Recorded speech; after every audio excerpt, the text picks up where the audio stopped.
F hub వారి పియాన్ ద ఫ్లీ గచ్చిబౌలిలో డిసెంబర్ 15న రాహుల్ సిప్లిగంచే Oscar range live concert. For booking contact. నమస్తే, నేను Keshav. Welcome to Suman TV. ఆంధ్రప్రదేశ్లో ప్రతిపక్షంలో ఉన్న వైఎస్ఆర్సీపీ వరుసబెట్టి ఖాళీ అవుతుంది. కీలకమైనటువంటి నేతల్లో గత ప్రభుత్వంలో ఇష్టం వచ్చినట్లు మాట్లాడినటువంటి వాళ్ళు కూడా ఇప్పుడు పార్టీని వదిలేయడానికి సిద్ధమవుతున్నటువంటి పరిస్థితి.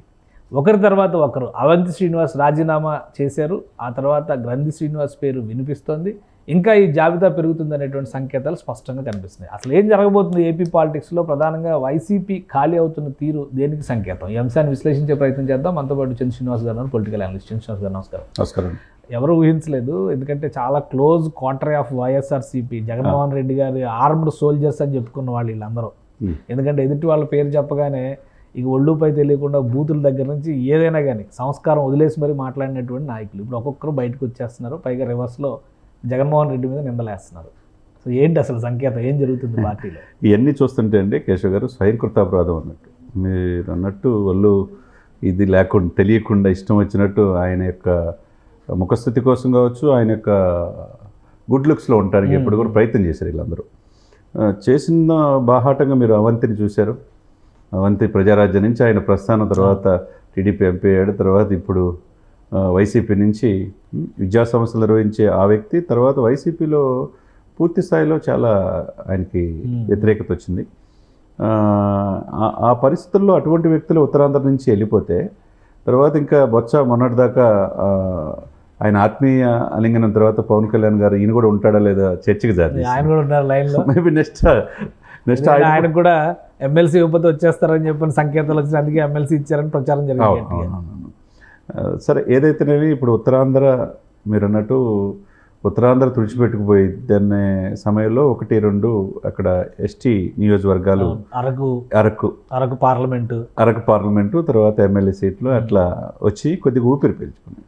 ఇప్పుడు సీజ్ ద షిప్ అని చెప్పేసి పక్కనే ఉన్న కాకినాడ ఎట్లయితే జరిగిందో జాతీయ స్థాయి ఇష్యూ అయిపోయింది. ఇప్పుడు సీజ్ ద వైసీపీ పార్టీ అన్నట్టుగా ఉంది. పరిణామాలు చూస్తూ ఉంటాయి. సీజ్ వైసీపీ అంటే ఒక్కొక్కటి వెళ్ళిపోతూ ఉంటే ఇంకా పార్టీకి 25 సంవత్సరాలు మేము ఉజ్వలమైన భవిష్యత్తు ఇంకా ఏ పార్టీకి అవకాశం లేదు అన్న వాళ్ళే ఈరోజు అక్కడ పార్టీలో ఉండటానికి ఇష్టపడతలేదంటే మీరు అన్నట్టు వీళ్ళు ప్రజాస్వామ్యంలో అది పెద్ద అపోహ. ఎందుకంటే ఒక పార్టీ అధికారంలోకి వచ్చినాక 25 సంవత్సరాలు మేమే ఉంటాం, 30 సంవత్సరాలు మేమే ఉంటాం.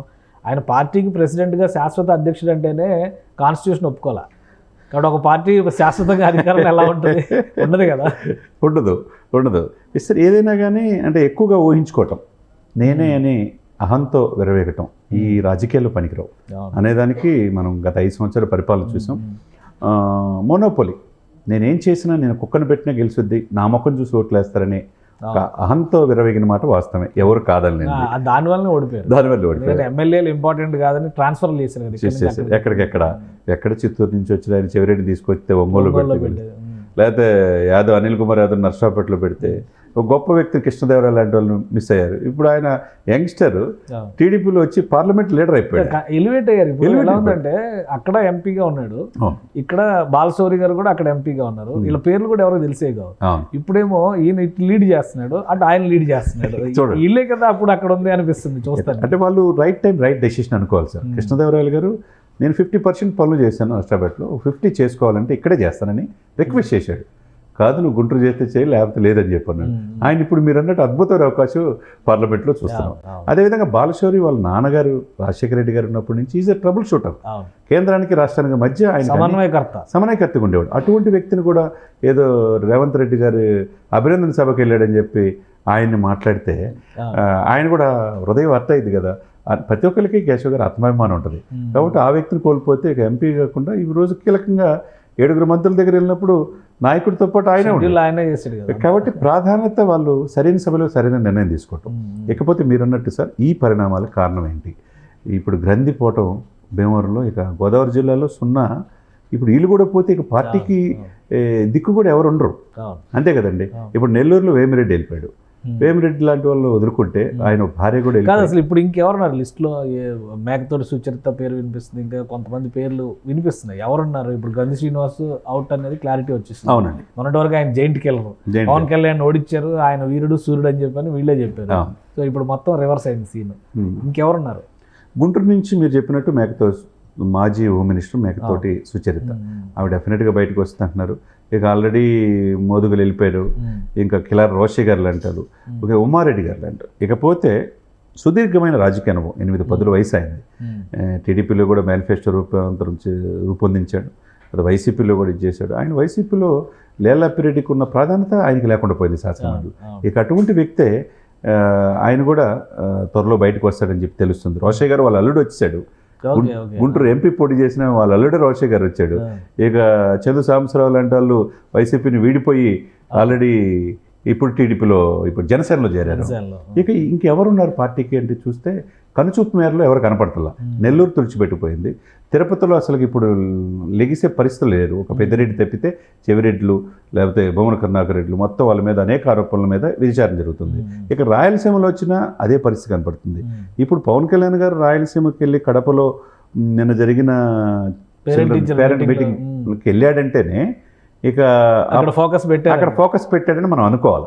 ఇక పూర్తిగా ఎందుకంటే సామాజిక వర్గాల సమీకరణలు కావచ్చు, ఏదైనా కావచ్చు, నేనే పోటీ అనేది స్పష్టంగా ఇచ్చాడు. ఇచ్చిన రుచి ఆయన 1,50,000 మెజార్టీ ఉన్న వ్యక్తి 60,000కి పరిమితం అయ్యాడు. ఈయన దాదాపు ఆయనకంటే ఎక్కువగా 70,000 మెజార్టీ పైన గెలిచాడు. ఆయన ఓడించుదాం అనుకుంటే కడప మీద పూర్తిగా రాయలసీమ మీద పవన్ కళ్యాణ్ గారు, డిప్యూటీ సీఎం గారు ఫోకస్ పెట్టినట్టుంది. ఈ విధంగా కోస్తా జిల్లాల మీద ఇప్పుడు బాపట్ల వెళ్ళాడు లోకేష్ గారు కావచ్చు, చంద్రబాబు నాయుడు గారు కావచ్చు. అక్కడ కూడా పూర్తి స్థాయిలో ఫోకస్ పెట్టారు. ఇక కనుచూపు మేరలో ఒక జిల్లాలు తుడిచిపెట్టుకుపోతే వీళ్ళు వెళ్ళిపోయే సమయంలో కానీ ఎందుకు నిరసన తెలియజెప్పండి అనే దానిపైన అవంతి శ్రీనివాస్ గారు అభ్యంతరం వ్యక్తం చేశారు. అంటే మీరు ఇప్పుడు ఒక విపక్ష పార్టీగా అధికార పక్షాన్ని విమర్శించడం వీళ్ళ హక్కు కదా. నిరసన తెలియజేస్తే మనల్ని ప్రజలు ఇప్పుడున్న పరిస్థితుల్లో దూరం పెట్టే ప్రమాదం ఉంది. ఎందుకంటే 6 నెలలు కూడా కాకుండా వాళ్ళ ప్రయత్నం వాళ్ళు చేస్తున్నారు, అప్పులు అంటున్నారు, ఇన్ని బాధలు ఉన్నాయి. అది సెట్ అయ్యే అవకాశం కూడా ఇవ్వకుండా రాజకీయ ప్రయోజనాల కోసమే మనం ఆందోళన చేయడం సబబు కాదని నాకు అనిపించింది అని అవంతి శ్రీనివాస్ గారు అన్నారు. సో ఇదే మైండ్ సెట్ ఈ బయటకు వస్తున్న నేతలందరికీ ఉందా ఏంటి? అంతే కదా. ఇప్పుడు మీకు 5 సంవత్సరాలు టైం ఇచ్చారు, అద్భుతమైన టైం. 5 సంవత్సరాల్లో ప్రజలు మనల్ని పొందలేపారు. సంక్షేమ మాటను అభివృద్ధిని మర్చిపోయారు. బటన్ నొక్కాం, పథకాలు వెళ్ళిపోయి మాకే వేస్తారనే భ్రమలో ఉండిపోయారు. కాబట్టి ఇది కాదు బాబు, మాకు అభివృద్ధిని మర్చిపోయావు, మీరు మిమ్మల్ని మర్చిపోతున్నామని ప్రజలు తీర్పిచ్చారు. మరి ఆ దోవలో నడవాల్సిందే. ఎవరైనా ప్రజలు చాలా తెలియగలరు సార్. ఆ ఓటర్ని నాడిని బట్టి మనం వెళ్ళాలి. ఓటర్ని బట్టి మంచిగా పరిపాలిస్తే 5 సంవత్సరాలు కాకుండా ఒక 5 సంవత్సరాలు ఇస్తారు. ఆ అవకాశం ఇక్కడ కేసీఆర్ గారికి ఇచ్చారు 10 ఇయర్స్ తర్వాత ఏంటి నీళ్లు నిధులు నియామకాలు ఆ యొక్క ఇదిలో ఇంకో చేంజ్ చూద్దాం. ఎందుకంటే 10 ఏళ్ళ కంటే ఎక్కువ భరించే పరిస్థితి అలానే కనిపిస్తుంది ఇక్కడ. ఇప్పుడు ఆంధ్రప్రదేశ్లో 5 సంవత్సరాలకి అర్థమైపోయింది కాదు. ఇప్పుడు వెళ్ళే వాళ్ళందరూ కూడా మీరు అన్నట్టు ఈ హార్డ్ కోర్ ఆయన అభిమానులే ఇంత ఆరోపణలు చేసి వెళ్తున్నారంటే ఇక అవంతి చెప్పాడు అసలు తెలియజేయాలి. ఇప్పుడు గ్రంథి ఏం చెబుతాడో చూడాలి. మరి ఇక ఇది ఇక్కడతో ఆగుద్దా అంటే ఇక్కడతో ఆగే పరిస్థితి. కానీ నాకు ఒక డౌట్, ఇప్పుడు వీళ్ళందరూ బయటకు వచ్చేస్తున్నారు, బాగానే ఉంది, ఎక్కడికి వెళ్తారు? ఇప్పుడు 2 పార్టీలు ఉన్నాయి ఆంధ్రప్రదేశ్లో. ఒకటి వైఎస్ఆర్సీపీ, రెండోది కూటమి. ఇక 3 పార్టీలు ఒకటే మాట మీద ఉన్నారు కాబట్టి ప్రస్తుతం ఒకటే అనుకోవాలి, మనం ఒకటి కింద చూడాలి. కాంగ్రెస్లోకి వెళ్ళేటువంటి వాతావరణం కనిపించట్లా, మిగతా పార్టీలకి ఏది కనిపి వీళ్ళందరూ ఎక్కడికి వెళ్తారు? మళ్ళీ కూటమి పార్టీలో బాట పడతారా, లేదంటే స్తబ్దుగా ఎవరి పని వాళ్ళు చేసుకుంటారా? సార్ వీళ్ళని కూటమి తీసుకునే పరిస్థితి ఉండదండి. గ్రంథికి అవకాశం ఉంటే కాంగ్రెస్కి ఉంటుంది తప్పితే లెఫ్ట్ పార్టీలో ఉనికే లేదు కాబట్టి వెళ్ళిన ఉపయోగం లేదు. వీళ్ళు వెళ్తే కాంగ్రెసే బెటరు. ఇక అవంతి శ్రీనివాస్ ఎడ్యుకేషన్ ఇన్స్టిట్యూషన్స్ ఉన్నాయి కాబట్టి నాకు ఈ రాజకీయాలు ఆ రోజు ప్రజారాజ్యం చూసాం, టీడీపీ చూసాం, ఇప్పుడు వైసీపీ చూసాం. ఇక నాకు వైసీపీలో ఇప్పుడు జనసేనలో అవకాశం ఉండదు. ఇన్ని మాటలు అన్నాను నేను ఉన్నప్పుడు. ఇక నా వల్ల కాదు. రెచ్చిపోయారు కదా, ఆలోచించుకొని మాట్లాడారు కదా. అంటే స్థాయికి మించి మాట్లాడారు. ఇప్పుడు అంటే ఎలా ఉందంటే ఒక గీత గీసి మీలో ఎవరు ఎక్కువ దాటుతారో చూద్దాం అని చెప్పని జగన్మోహన్ రెడ్డి గారు అంటే వీళ్ళు నేనెక్కువ అని పోటీ పడినట్టుగా ఉంది. ఆ రేంజ్లో మాట్లాడారు. ఇప్పుడు చేసుకున్న ఫలితం అనుభవించాలి తప్పదన్నట్టుగా. ఇప్పుడు ఆయన ఆ ఎడ్యుకేషన్ ఇన్స్టిట్యూషన్ చూసుకునే పరిస్థితి ఉంటుంది, వ్యాపారాలు చూసుకుంటాడు. అంతే కదా. వీళ్ళు సేఫ్లో ఉండాలి కదా. ఇప్పుడు ఉన్న పరిస్థితి అనేక ఆరోపణలు వచ్చినప్పుడు వాళ్ళు చూసుకుంటున్నారు. మీ అంచనా ప్రకారం ఈ లిస్ట్ ఇంకా పెరుగుతుందా? ఎందుకంటే ఆయన ఒక షెడ్యూల్ ఇచ్చారు కదా, రేపు ఈ 10 రోజులు మళ్ళీ ఆందోళనలు ఉన్నాయి. 21, 3వ తారీఖు ఒకటి ఇట్లా షెడ్యూల్ కూడా ఇచ్చారు జగన్మోహన్ రెడ్డి గారు. ప్రజల వద్దకు వెళ్ళాలి, జనంలోకి వెళ్ళాలి, ఆందోళన యూత్ని కలుపుకొని, రైతులను కలుపుకొని. రైతుల గురించి మాట్లాడితే నేను నాదెండ్ల మనోహర్ గారు ఇంత పెద్ద ట్వీట్ పెట్టారు. మీరు చేశారా, మేము చేసాము, మీరు 8.5 లక్షల టన్నులు ప్రొక్యూర్ చేస్తే మేము 15 లక్షల టన్నులు అంటే దాదాపు డబల్ చేసాము, ఎవరో రైతుకి న్యాయం చేశారు చెప్పండి అని అడిగారు. సో అక్కడి నుంచి ప్రశ్నలు కూడా వస్తున్నాయి. సో ఈ ఆందోళనల పరంపర వైసీపీ ప్రారంభిస్తున్నటువంటి తరుణంలో ఇంకా పార్టీని వీడే వాళ్ళ సంఖ్య పెరుగుతుందా? డెఫినెట్గా పెరుగుద్దండి, మీకు సమస్య లేదు. వైసీపీ నాకు తెలిసి నెక్స్ట్ ఎలక్షన్స్కి వైసీపీ నుంచి పోటీ చేసే వాళ్ళు కూడా ఉండరేమో అనిపిస్తుంది. ఆ అవకాశం కాంగ్రెస్ అందిపుచ్చుకుంటుందేమో అనుకుంటున్నాం. ఎందుకంటే ఈ రోజు కాకపోతే రేపైనా హస్తం గుర్తు అనేది గ్రామ స్థాయిలో ఉంటుంది. అది ఇప్పటి నుంచి కాదు, మన తాతల నాయకులు లేక కాంగ్రెస్ చతికిల పడింది, అంతేగాని నాయకులు సెంటిమెంట్లన్నీ పక్కన పెట్టి ఓటేస్తారు. కాబట్టి ఉండొచ్చు. ఆ అవకాశం వైసీపీ నుంచి వెళ్ళే వాళ్ళకి కాంగ్రెస్ అందిపుచ్చుకునే అవకాశం ఉంటుంది. కాబట్టి వీళ్ళని ఇప్పుడు ఈ హార్డ్ కోర్ పర్సన్స్ని టీడీపీ కానీ జనసేన కానీ తీసుకోరు.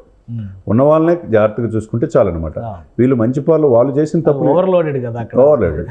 ఇప్పుడు వాళ్ళు చేసిన తప్పులు వీళ్ళు తప్పు చేయకుండా ప్రజల్ని ప్రజారంజకంగా పరిపాలిస్తే డెఫినెట్గా ఇంకొక 5 సంవత్సరాలు ఈ కూటమికి అవకాశం ఉంటుంది. తప్పితే వీళ్ళ తప్పులు తవ్వే కొంది ఎక్కువ వస్తున్నాయి. ఈ ఏ స్థాయిలో పోతుందో కూడా తెలియట్లా. పోర్టులు అసలు ఏది వదల్లా, ప్రకృతిని వదల్లా. వాళ్ళ ఫ్యామిలీ మీద కూడా కేసు, వాళ్ళ బిజినెస్ మీద కూడా కేసు ఉంది. ఇక మంత్రుల మీద, జగన్మోహన్ రెడ్డి గారి మీద, లేకపోతే నెంబర్ 2 A2 మీద ఇన్ని ఆరోపణలు ఉన్నప్పుడు ఈ ఆరోపణలు ఉన్న వాళ్ళనే ఆయన చుట్టూ ఉన్నారు సార్. ఏ మాత్రం మార్పు కనపడతలా. ఆశ ఉంటుంది అనుకుంటే ఉందాం అనుకున్నా ఆశ లేదు. ఇప్పుడు ఉత్తరాంధ్ర వైసీపీ ఎవరు ఉన్నారు, ఆయనకే ఇచ్చారు. బొత్స గారు, మీరు అన్నట్టు బొత్స గారు బయటకు వస్తే అక్కడ కూడా 0 అయిపోయింది. బొత్స వస్తే ఉత్తరాంధ్ర మొత్తం తుడిచిపెట్టిపోయినట్టే. ఇప్పుడు రాయలసీమ కూడా తన ఎప్పుడు కంచుకోట్ల గురించి రాయలసీమలో కూడా లేనప్పుడు కోస్తా అంటే ఇక అసలు అవకాశమే లేదు. గుంటూరు మొత్తం ఏమి లేదు. ప్రకాశం పరిస్థితి అంతంత మాత్రమే. ఆ ఉన్న ఎమ్మెల్యే ఎర్రగొండపాలెం కూడా బయటకు వస్తున్నాడని చెప్పి తెలుస్తుంది. ఎమ్మెల్యేలు వచ్చేస్తారు. ఆ ఎమ్మెల్యే ఒక ఆయన ఉన్నాడు కదండి, తాడిపత్రి చంద్రశేఖర్ అని ఒక ఆయన ఉన్నాడు. అక్కడ ఆయన కేసులు పెట్టారని చెప్పి ఆయన కూడా జనసేన వైపు చూస్తున్నాడని చెప్పి తెలుస్తుంది. ఒక వ్యక్తి దర్శి ఎమ్మెల్యే బూచేపల్లి మాత్రం అక్కడ ఉండొచ్చు తప్పితే, ఎందుకంటే అక్కడ వ్యూహాత్మకంగా బాలినేనిని జనసేన తీసుకుంది. అక్కడ తన ఉనికిని నెక్స్ట్ ఎలక్షన్స్కి జనసేన ప్రకాశం జిల్లాలో పుంజుకోవడానికి ప్రకాశం జిల్లాలో ప్రయత్నం చేస్తున్నారు. ఇక ఆ తర్వాత నెల్లూరులో కూడా చిన్నగా చేసుకుంటారు. కృష్ణా జిల్లాలో జగ్గైపేట సామినేని ఉదయభాను తీసుకొచ్చారు. జనసేన ముందుకు తీసుకెళ్లే అవకాశం ఉంటుంది. కాబట్టి జనసేన స్ట్రెంత్ అవడానికి ఉంటుంది. కాబట్టి టీడీపీతో పాటు ఇక్కడ వైసీపీకి రోజు కూడా గ్రాఫ్ తగ్గితే ఈ పార్టీ ఉంటుందా, భవిష్యత్తులో కనుమరుగైపోయిద్దా అనే ఆలోచన. పరిస్థితి రావడానికి వ్యక్తిగతంగా టార్గెట్ చేయడమే కారణమా, లేదా రాజకీయ వైఫల్యాలు ఎక్కువ ఉన్నాయా? సార్, స్వయంకృత అపరాధం అంట నేనైతే. ఎవరైతే ఈ నమ్మారో ఆ వలయం చుట్టూ వాళ్ళు తప్పితే వేరే వాళ్ళు కనబడరు. తాడేపల్లి ప్యాలెస్కి ప్రజలకి దూరం అయిపోయింది సార్. ప్రజలు దూరం అయినప్పుడు ఎవరిని కూడా విశ్వసించరు. ప్రజలు ఓట్లు వేసేది ఎమ్మెల్యేకి మీకు అపాయింట్మెంట్ లేనప్పుడు మీ కొంతమంది సకల శాఖ మంత్రికి, మిగతా మీ 4 లేయర్లు ఉన్న మీ వాళ్ళకే మాత్రం ఉంటే ప్రజలు మీరు వద్దనుకున్నారు. కాబట్టి ఇప్పుడు అవకాశం లేదు. అదొకటైతే. 2, నోరుంది కదా నుంచి ఇష్టం వచ్చినట్టు ప్రజల మీద పడి వ్యక్తిగత అన్న చేయటం అనేది ప్రజలు అసలు అది జీర్ణించుకోలేకపోయారు. ఇది కాదు కదా మనకు అభివృద్ధి. ఏది పోలవరం పూర్తి చేయలేదు, రాజధానులు 3 రాజధానులు ఎక్కడ కూడా తీయలేదు. కనీసం ఉండటానికి ఇల్లు కూడా ఆ పత్రాల మీద ఆయన ఫుట్టనే. ఇంక ఏది ఉందో మన గ్యారంటీ లేదనేది ప్రజలకు నిర్ణయించుకున్నారు. ఇక చివరికి మనం ఉండటానికి కూడా ఈ రాష్ట్రంలో హక్కు ఉండదు, ఈ ప్రభుత్వాన్ని మళ్ళీ గెలిపిస్తే అనే భావంతో వద్దనుకొని అన్ని రకాలుగా 1,00,000 కారణాలు ఉన్నాయంటారు. కారణాల వల్ల. రైట్, చంద్ర శ్రీనివాస్ గారు, థ్యాంక్ యూ. ఇది ఒక విధంగా స్వయంకృత అపరాధమే వైసీపీ కొంప ముంచిందని చంద్ర శ్రీనివాస్ గారు విశ్లేషిస్తున్నారు. అలానే రాబోయేటువంటి రోజుల్లో మరింత మంది వైసీపీకి దూరం అవడానికి స్పష్టమైన సంకేతాలను ఇప్పటికే పార్టీలో ఇన్యాక్టివ్గా ఉన్న నాయకులు అధికారికంగా ప్రకటన చేయకపోయినప్పటికీ కూడా పార్టీ లైన్తో కలిసి పనిచేసేటువంటి ప్రయత్నాల్లో లేరని విశ్లేషిస్తున్నారు చంద్ర శ్రీనివాస్ గారు. ఇది special discussion. Keep watching. Suman టీవీలో మీ పర్సనల్ అండ్ బిజినెస్ ప్రమోషన్స్ కోసం కింది నెంబర్కి కాంటాక్ట్ చేయండి.